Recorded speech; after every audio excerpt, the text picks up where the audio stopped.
जय श्री कृष्ण। नमस्कार मित्रों, कैसे हो आप लोग? अच्छे हो? उम्मीद करता हूँ और ईश्वर से प्रार्थना करता हूँ कि आप लोग अच्छे रहो, सदैव अच्छे रहो, स्वस्थ रहो, खुश रहो। मित्रों, विवाह से पूर्व अर्थात शादी से पहले हम सब कई सारी बातों का विशेष ध्यान रखते हैं, जैसे कि घर-बार, कामकाज, इनकम, रूप रंग, कुल खानदान इत्यादि इत्यादि। मित्रों, कुछ बातें ज्योतिषी बातें होती है, इसके अलावा कुछ और बातें ज्योतिषी बातें होती है, विशेष ज्योतिषी बातें, विशेष ज्योतिषी तथ्य जिसका हमें ध्यान रखना चाहिए, जिसका हमें सदैव ध्यान रखना चाहिए। मित्रों, अपने अज्ञानतावश, जल्दबाजी में या भूल से या किसी और विशेष कारण से हम इन सब बातों का ध्यान नहीं रखते, भूल जाते हैं या लापरवाही करते हैं, जिसके परिणाम स्वरूप क्या होता है मित्रों, हमारे वैवाहिक जीवन में कई तरह की समस्याएं उत्पन्न होती है। वैवाहिक जीवन में कलह कलेश की स्थिति बन जाती है और कई बार इतनी विच्छेदात्मक स्थिति बन जाती है कि बात तलाक तक पहुंच जाती है। मित्रों, इसीलिए कुछ विशेष बातें, कुछ विशेष ज्योतिषी तथ्य, विशेष ज्योतिषी बातें जिसका विवाह से पूर्व हमें सदैव ध्यान रखना चाहिए। क्या है वो बातें?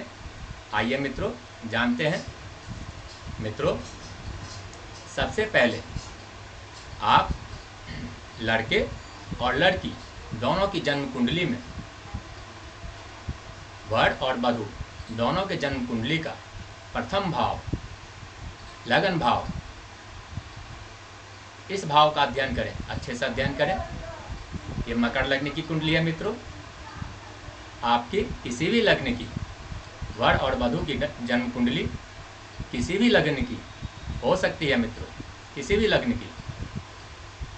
यहाँ पर 1 से लेकर 12 तक कोई भी संख्या लिखी हो सकती है मित्रों। तो मित्रों, सबसे पहले आप लगन भाव, जो पहला भाव है, वर और वधू दोनों के जन्म कुंडली का पहला भाव, लगन भाव, इसका अच्छे से अध्ययन कर लें।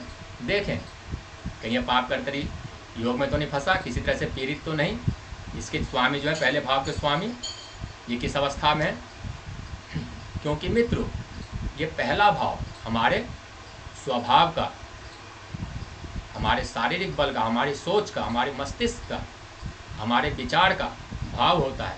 और हमारे जन्म कुंडली में, चाहे किसी की भी जन्म कुंडली हो, ये पहला भाव सबसे महत्वपूर्ण भाव होता है मित्रों। सबसे महत्वपूर्ण भाव ये हम होते हैं, ये भाव ये हम होते हैं।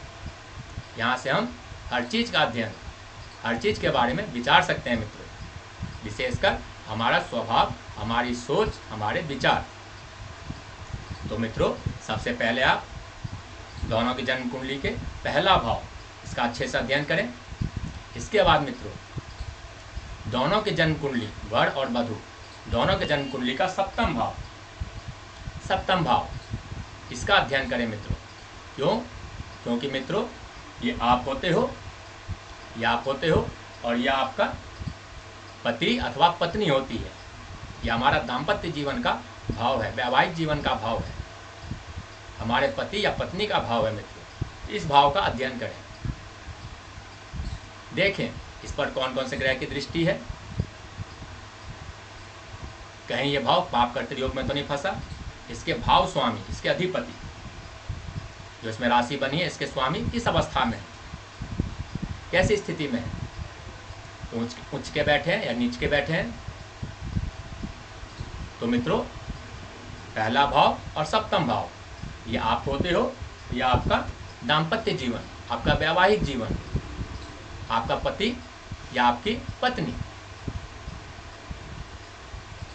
मित्रों, इसके बाद पहला भाव अध्ययन करें, सप्तम भाव अध्ययन करें अच्छे से। इसके बाद मित्रों, यदि आप वर और वधु दोनों के जन्म कुंडली में, दोनों के जन्म कुंडली का मित्रों अगर आप ये सुख भाव इसका अध्ययन कर ले और ये नवम भाव भाग्य भाव इसका अध्ययन कर ले मित्रों, तो ये अति उत्तम है, अति उत्तम है। क्योंकि ये भाव मुख्य तौर पे सुख भाव से जाना जाता है। सुख भाव से हमारी माता का भी भाव है, सुख संपत्ति का भी भाव है, हमारे घर परिवार का भी भाव है। मुख्य तौर पे इस भाव को सुख भाव से जाना जाता है। तो जीवन में कितना सुख होगा, कैसा सुख होगा भी या नहीं, यह भी होना जरूरी है मित्रों। हमारे जीवन में सुख का भी एक विशेष महत्व है, तो सुख भाव का भी आप अध्ययन अच्छे से कर ले मित्रों। इसके बाद भाग्य कैसा है, लड़का अथवा लड़की का भाग्य कैसा है, इसकी स्थिति कैसी है, इसके स्वामी कहाँ जा रहे हैं, भाग्य इसमें जो राशि बैठे, जो भाग्य भाव में इसमें जो राशि बनी है उसके स्वामी कहाँ बैठे हैं। अगर आप इस सब का भी अध्ययन कर लें तो मित्रों अति उत्तम होगा, अच्छा होगा, शुभ होगा। किस किस चीज़ का मित्रों, पहला भाव लगन भाव और लग्नेश की स्थिति, इसमें जो राशि बनी उसकी स्थिति और इस भाव की स्थिति। उसके बाद सप्तम भाव की स्थिति, सप्तमेश की स्थिति, इसमें जो राशि बनी इसकी स्थिति। इसके बाद सुख भाव की स्थिति और इसमें जो राशि बनी है सुखेश उसकी स्थिति, भाग्य भाव और भाग्येश की स्थिति। तो मित्रों इन चार भावों का मुख्य तौर पे आप लगन भाव का और सप्तम भाव का, इन दोनों भाव का विशेष तौर पे अच्छे से आप अध्ययन कर लें मित्रों। इसके बाद मित्रों अगर आप लड़की पक्ष से हो, विशेषकर यदि आप वधू पक्ष से हो मित्रों, तो आप लड़के की जन्म कुंडली में शुक्र की स्थिति अच्छे से देख लें, शुक्र की स्थिति। क्योंकि मित्रों शुक्रदेव वैसे तो चाहे आप लड़की हो चाहे आप लड़के हो, हमारे वैवाहिक जीवन चलाने का कारक ग्रह शुक्रदेव होते हैं। तो ये दोनों में मायने रखता है, वधू के जन्म कुंडली में भी और वर के जन्म कुंडली में भी शुक्र की स्थिति कैसी है। लेकिन मित्रों यदि आप वधू पक्ष से हो, लड़की के पक्ष से हो, तो लड़के की जन्म कुंडली में, वर के जन्म कुंडली में शुक्र की स्थिति विशेष तौर पे अच्छे से देख लें, उसका अध्ययन अच्छे से कर लें मित्रों। मित्रों शुक्रदेव यदि षडाष्टक योग में हो, षडाष्टक योग मतलब शुक्र और शनि में षडाष्टक योग लग रहा हो, जैसे कि मित्रों मान लेते हैं कि जैसे कि शुक्र यहाँ बैठा है मित्रों, मान लेते हैं इस जन्म कुंडली में यहाँ बैठा है शुक्रदेव और शनिदेव यहाँ पर मान लेते हैं कि यहाँ बैठा है। तो मित्रों इन दोनों में षडाष्टक योग छठे आठवें का संबंध हो रहा है। कैसे देखिए मित्रों, यहाँ से 1, ये 2, 3, 4, 5, 6, 7 और ये 8, शुक्र से शनि, यहाँ से गिनने पर शनिदेव 8 मोड़ है, अष्टम मोड़ है, अष्टम, यहाँ से गिनने पर शनिदेव अष्टम मोड़ है। और यहाँ से अगर गिने तो, अगर यहाँ से शुक्रदेव को गिने तो 1, 2, 3, 4, 5, 6 छठे ओर है, शनि से शुक्रदेव छठे ओर है। तो यहाँ पे शुक्र और शनि में छठे और आठवें का संबंध हो रहा है मित्रों, छठे और आठवें का संबंध। मित्रों ऐसी अवस्था में एक योग लगता है नपुंसक योग। नपुंसक योग ज़्यादा समझाने की जरूरत नहीं है नपुंसकता के बारे में। तो मित्रों ये नपुंसक योग का निर्माण हो जाता है ऐसी स्थिति में यदि शनि और शुक्र के बीच छठे और आठवें का संबंध हो, तो इसकी आप अच्छे से अध्ययन कर लें मित्रों। इसके अलावा मित्रों आप यह भी देखें कि शुक्रदेव कौन से भाव में बैठे हुए हैं, कौन से भाव में बैठे हुए हैं, उनकी स्थिति क्या है, वो कौन सी अवस्था में है, अच्छी अवस्था में है या बुरी अवस्था में है। मित्रों शुक्रदेव यदि पीड़ित अवस्था में होंगे, पीड़ित अवस्था में नीच के बैठे हों, एक से अधिक पापग्रह की दृष्टि हो, या सूर्य से अस्त हो रहे हो, सूर्य से अस्त हो रहे हो या नीच के बैठे हो, या पाप कर्तव्य योग में फंसे हो। पाप कर्तव्य योग मतलब पाप कर्तव्य योग अर्थात जहाँ भी शुक्रदेव बैठे हो, जैसे कि मान लीजिए यहाँ बैठे हैं तो इधर भी पापग्रह और इधर भी पापग्रह, दोनों तरफ पापग्रह। जैसे मान लीजिए अगर यहाँ बैठे हैं तो इधर भी पापग्रह इधर भी पापग्रह, या इधर भी क्रूर ग्रह इधर भी क्रूर ग्रह, तो ऐसी अवस्था में शुक्रदेव पाप कर्तव्य योग में फंस जाते हैं। कहीं ऐसी अवस्था में तो नहीं, कहीं शुक्रदेव पर एक से अधिक पापग्रह या एक से अधिक क्रूर ग्रह की दृष्टि तो नहीं। क्रूर ग्रह तो फिर भी ठीक है, ये पापग्रह की दृष्टि तो नहीं, एक से अधिक शनि राहु केतु जैसे ग्रहों की दृष्टि तो नहीं। तो यह सब आप अच्छे से देख लें मित्रों, शुक्रदेव कहीं अंश बल से विशेष कमजोर तो नहीं। तो यह सब मित्रों आप अच्छे से देख लें। ऐसी अवस्था में भी नपुंसक योग का निर्माण हो जाता है मित्रों। विशेषकर यदि आप वधू पक्ष के हैं, लड़की के पक्ष से हैं, तो लड़के की कुंडली में यह सब अच्छे से देख लें मित्रों, कहीं बाद में पछताना ना पड़े और आपकी बहन बेटी या सगे संबंधी बाद में पछताए ना, पछतावा न करे। इसलिए ऐसी स्थिति अच्छे से देख लें मित्रों। और मित्रों यदि ऐसी स्थिति आपको वधू के पक्ष में देखना है, यदि ऐसी स्थिति नपुंसकता योग आपको लड़की के जन्म कुंडली में देखना है, तो मित्रों आप उनके लड़की के जन्म कुंडली में मंगल और चंद्र और मंगल की स्थिति को देखें। यदि चंद्र और मंगल की स्थिति लड़की के जन्म कुंडली में, वधू के जन्म कुंडली में कमजोर होगा, अच्छी अवस्था में नहीं होंगे, कमजोर होंगे, तो ये समस्या उनके अंदर होगी। ऐसी अवस्था में होता क्या है, ऐसी अवस्था में होता क्या है, संतान उत्पत्ति में बाधा, वैवाहिक जीवन में कलह कलेश, कई तरह की समस्याएं, बात तलाक तक पहुंच जाती है, विच्छेदात्मक स्थिति बन जाती है। मित्रों इसके लिए यदि आप लड़के हो, यदि आप वर हो और ऐसी स्थिति आपकी जन्म कुंडली में बन रही है, या शुक्रदेव किसी भी तरह से पीड़ित हो रहे हैं मित्रों, या शुक्रदेव आपके जन्म कुंडली में किसी भी तरह से पीड़ित हो रहे हैं, तो उसका उपाय करें। शुक्रदेव के बीज मंत्र उनका जाप करें। क्या है उनके बीज मंत्र?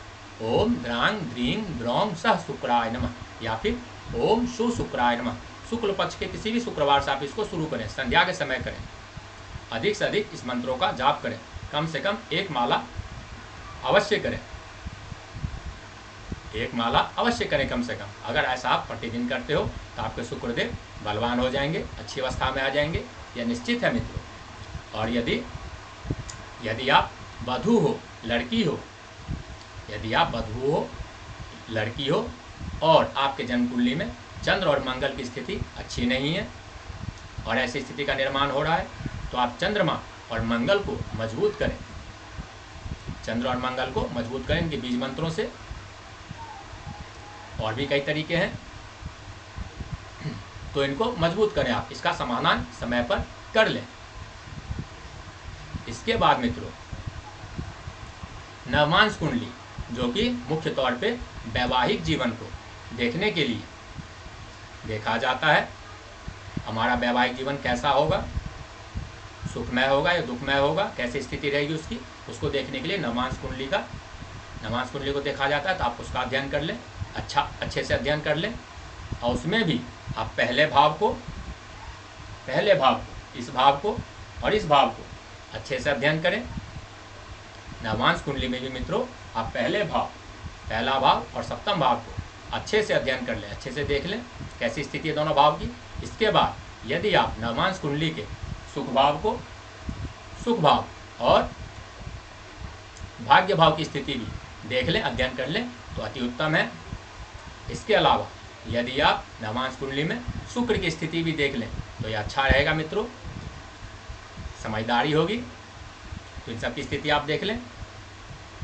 इसके बाद मित्रों यदि आपको लड़के अथवा लड़की का वास्तविक स्वभाव जानना है कि वास्तव में लड़के का स्वभाव या लड़की का स्वभाव कैसा है, वास्तव में अच्छा है या ये दिखावा कर रहा है, इसकी वास्तविक स्वभाव क्या है। तो इसका पता लगाने के लिए, इसका गहराई से पता लगाने के लिए, वास्तविकता जानने के लिए आप विषांश कुंडली देख सकते हैं।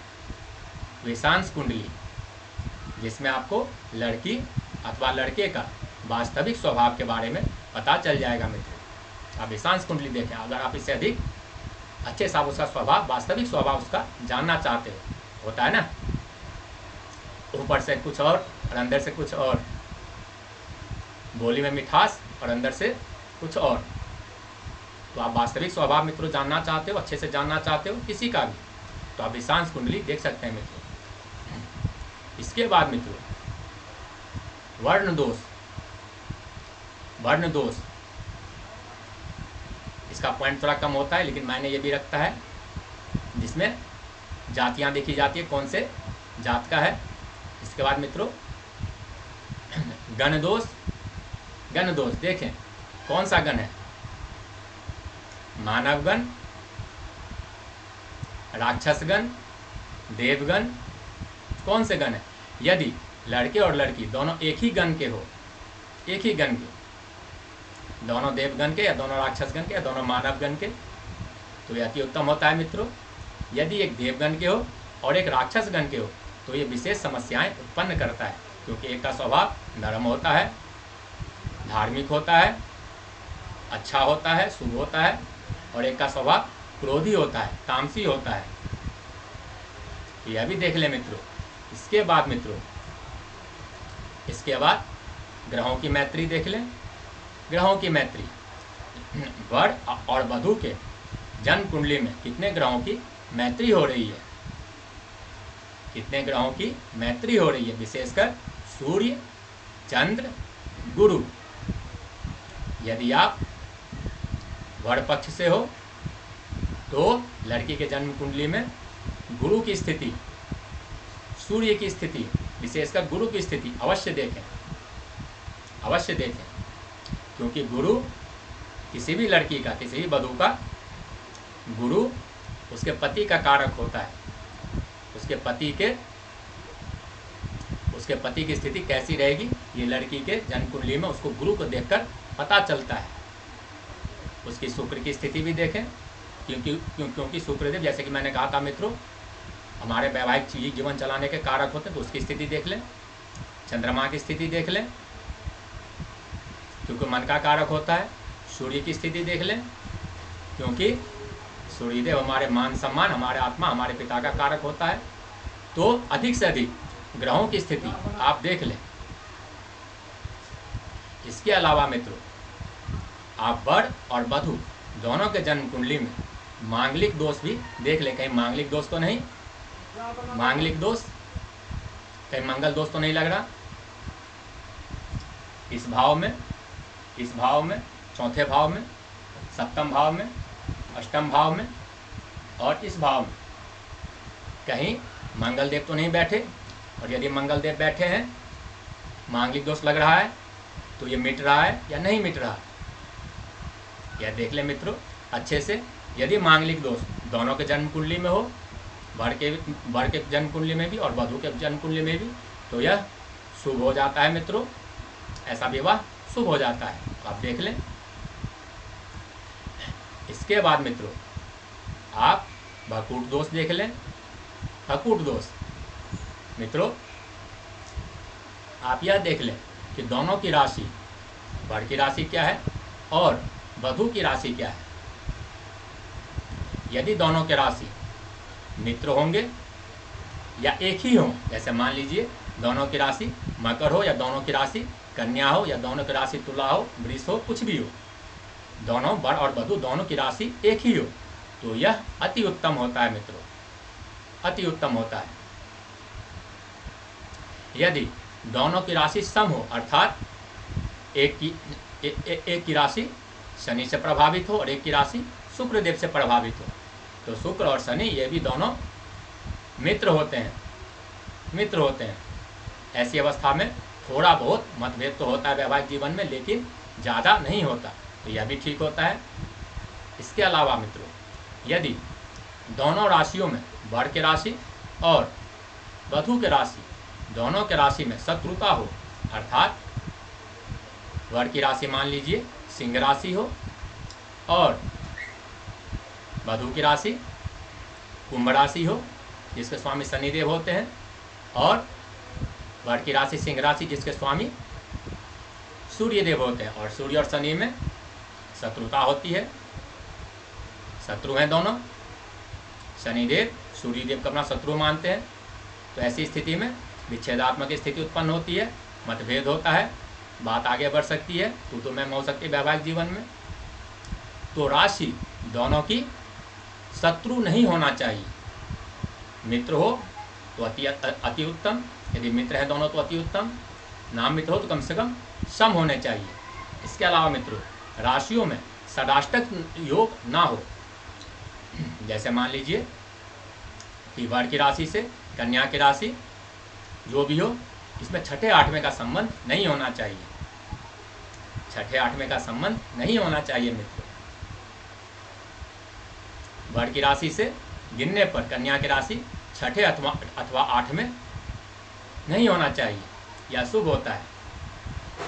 द्विद्वादश यह भी नहीं होना चाहिए।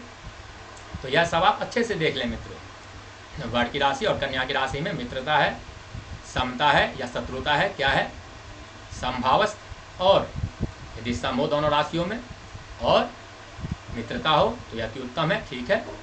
यहाँ पे शत्रुता होती है, यदि सम हो या मित्रता हो तो यह अति उत्तम है। इसके अलावा यदि शत्रुता हो तो यह ठीक नहीं है, जैसे कि मैंने कहा था, इसमें थोड़ा सा कलह क्लेश आ सकता है। इसके बाद मित्रों, आप जो है नाड़ी अवश्य देखें। नाड़ी मित्रों 3 नाड़ियाँ होती है, आदि, मध्य और अंत।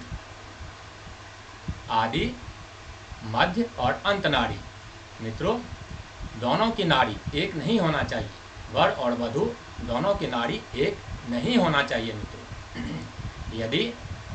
यदि लड़के का, वर का नाड़ी आदि है तो वधु या लड़की का नाड़ी मध्य या अंत हो तो अति उत्तम, या फिर लड़की की नाड़ी मध्य है तो लड़के की वर की नाड़ी क्या होना चाहिए, अंत या आदि, अलग अलग। यदि एक की नाड़ी आदि है तो दूसरे की नाड़ी मध्य या अंत, यदि एक की नाड़ी अंत है तो दूसरे की नाड़ी आदि या मध्य, दोनों की नाड़ी एक नहीं होना चाहिए। अर्थात यदि वर का नाड़ी आदि है तो वधु का भी नाड़ी यदि आदि ही हो तो ये अशुभ होता है, ये अच्छा नहीं होता। यदि लड़की की नाड़ी अंत है तो लड़के की भी नाड़ी अंत नहीं होना चाहिए, दोनों की नाड़ी भिन्न भिन्न होना चाहिए। यदि एक की नाड़ी आदि है तो दूसरे की नाड़ी मध्य हो या अंत हो तो अच्छा है। तो यह सब आप देख लें मित्रों। नाड़ी दोष एक वैवाहिक जीवन में एक महत्वपूर्ण रोल अदा करता है, भूमिका निभाता है। यदि दोनों की नाड़ी एक हो तो कई तरह की समस्याएं, कई तरह की कलह क्लेश उत्पन्न होती है मित्रों। वैवाहिक जीवन में आए दिन क्लेश बने रहते हैं और कई तरह की समस्याएं आती है। तो यह सब आप अच्छे से देख लें, अच्छे से देख लें मित्रों। इन सब बातों का ध्यान रखने से क्या होता है मित्रों, हम समय पर यदि कोई समस्या भी है तो इसका समाधान कर लेते हैं मित्रों। तो मित्रों इन सबको आप देखें और समस्या जहाँ भी हो पहले उसका आप समाधान कर लें, क्योंकि समस्या है तो समाधान भी है। यदि आप सही समय पर, अनुकूल समय पर यह सब देख लें तो वैवाहिक जीवन में कम से कम कष्ट आता है मित्रों, वैवाहिक जीवन सुखमय चलता है। यदि हम समय पर इन सबको देख लें, समस्याओं को देख लें और इसका हल कर लें, तो इसका समाधान उपाय कर लें तो मित्रों, यदि आपके पास जन्म कुंडली नहीं है, यदि आपके पास जन्म कुंडली नहीं है या है भी, अगर आपके पास है भी तो आपने विवाह से पूर्व इसको नहीं दिखाया, या फिर आपके पास जन्म कुंडली नहीं है और आपका विवाह हो चुका है वैवाहिक जीवन में कलह कलेश की स्थिति है, कई तरह से शारीरिक, मानसिक, आर्थिक तुतुमय में मतभेद, कलह कलेश, कई तरह से समस्याएं अगर हैं, तो मित्रों आप माँ भगवती का, माँ लक्ष्मी का, माँ दुर्गा का या माँ काली का पाठ करें, उनकी पूजा करें, उनकी वंदना करें। विशेषकर माँ लक्ष्मी का जितना अधिक से अधिक आप इसकी पूजा करेंगे, वंदना करेंगे, जितनी सेवा करेंगे माता मंदिर में, देवी के मंदिर में, उनके मंदिर में जितने साफ सफाई करेंगे, जितनी सेवा करेंगे, जितना अच्छा करेंगे, दान पुण्य करेंगे, उतना आपका वैवाहिक जीवन ठीक हो जाएगा मित्रों। इसके अलावा मित्रों, जैसे कि मैं कह चुका हूँ कि हमारे दाम्पत्य जीवन चलाने के कारक शुक्रदेव होते हैं, तो आप शुक्रदेव के बीज मंत्रों का भी, चाहे आपके पास जन्म कुंडली नहीं है तो भी,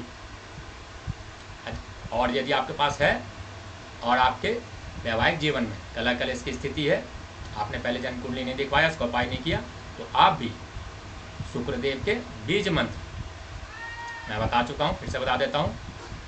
ओम द्रांग ध्रीं द्रौं सह शुक्राय नमः या फिर ओम शु शुक्राय नमः, इन मंत्रों का जाप करें शुक्ल पक्ष के किसी भी शुक्रवार से। शाम के समय करना अति शुभ होता है, तो आप इन मंत्रों का जाप करें, आपका वैवाहिक जीवन धीरे धीरे अच्छा होने लगेगा। और अगर आप प्रतिदिन ऐसा करते हैं, प्रतिदिन इसका पाठ करते हैं, तो आपका वैवाहिक जीवन एक दिन पूर्णतया शांतमय हो जाएगा, सुखद हो जाएगा। और कई तरह की जो मैंने बताया, नपुंसक योग, शुक्र संबंधी समस्याएं, वो सब भी दूर हो जाएगा यदि आप शुक्रदेव के बीज मंत्र प्रतिदिन आप इसका पाठ करते हो और माँ लक्ष्मी की पूजा करते हो, या फिर और बाकी देवी देवताओं की जिस पर आपको विश्वास है उसकी पूजा पाठ करते हो, तो आपके ये सभी समस्याएं दूर हो जाएंगी और आपका वैवाहिक जीवन, आपका दाम्पत्य जीवन सुखमय हो जाएगा। ये निश्चित है मित्रों, निश्चित है ये। इसके अलावा मित्रों, शुक्रदेव को मजबूत करने के लिए आप शुक्रवार का व्रत भी कर सकते हो, कुंवारी कन्याओं को भोजन भी करा सकते हो। हीरे की अंगूठी जो कि शुक्रदेव के लिए पहना जाता है, तो आप इसका रत्न भी धारण कर सकते हो। इसके अलावा मित्रों, आप सभी स्त्रियों का सम्मान करके, विशेषकर अपनी पत्नी का सम्मान करके और सभी स्त्रियों का सम्मान करके, उनको मान सम्मान देकर भी आप शुक्रदेव को मजबूत कर सकते हो मित्रों, क्योंकि शुक्रदेव स्त्री कारक ग्रह हैं और स्त्रियों के सम्मान करने से मजबूत होते हैं। तो मित्रों, आज का हमारा विषय यही था, वैवाहिक जीवन से संबंधित कुछ विशेष बातें, मुख्य बातें आपको बताना और आने वाले वैवाहिक जीवन सुखमय बनाना, आपके लिए वैवाहिक जीवन सुखमय हो, इसके लिए यह कार्यक्रम आज का उद्देश्य था। तो उम्मीद है मुझे, आशा है मुझे आपको समझ में आया होगा। यदि कुछ बात समझ में ना आया हो, कोई प्रश्न हो, या फिर आपके वैवाहिक जीवन में भी कुछ विशेष समस्या हो, कोई निजी सवाल हो, प्रश्न हो, तो आप मित्रों कमेंट बॉक्स में लिखें, आप व्हाट्सएप पे लिखें, आपका वेलकम है, जवाब आपको मिलेगा, यह निश्चित है मित्रों।